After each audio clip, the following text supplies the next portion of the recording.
Hello guys, আপনারা দেখছেন এখানে একটা হলুদ এখানে একটা হলুদ। তো এই দুই গুটির ভিতর দিয়ে এই লাল গুটিটা আমি এই কাঠে মেরে এই পকেট করব। এটা কিন্তু সত্যি একটা কঠিন শট। তো এই লাল গুটি আপনি এখানেও থাকতে পারে, এখানেও থাকতে পারে, এখানেও থাকতে পারে। যাই হোক আমি এইখানেই নিচ্ছি, প্রায় মাঝখান সোজা এইখানেই নিচ্ছি। তো এই লাল গুটি কিন্তু আপনাকে এই কাঠে মেরে এই পকেট নিতে হবে। এই গুটিতে কোনো টাচ হবে না, তবে হালকা একটু টাচ এই গুটিতে হতেও লাগতেও পারে, কারণ একেবারে 100 সেম সেম মাইন না হলে গুড়ি যাবে না। অত্যন্ত জটিল এবং কঠিন একটি শট এবং অত্যন্ত প্রখর একটি মাপের মার দিতে হবে। দেখুন কিভাবে আমি একটা মাপের মার দিয়ে এই লাল গুড়িটা এই কাঠে মেরে এই পকেট করি।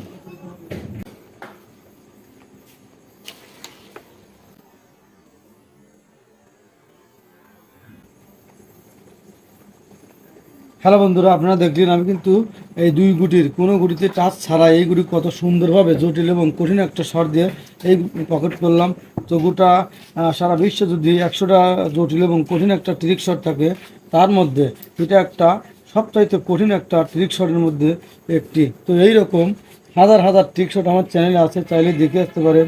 আর যদি নিত্য নতুন মাছ শিখতে চান অবশ্যই চ্যানেলটি সাবস্ক্রাইব করে রাখবেন। আমার ভিডিওটা যদি ভালো হয় তাহলে অবশ্যই লাইক কমেন্ট শেয়ার করতে ভুলবেন না। ভালো থাকুন, সুস্থ থাকুন।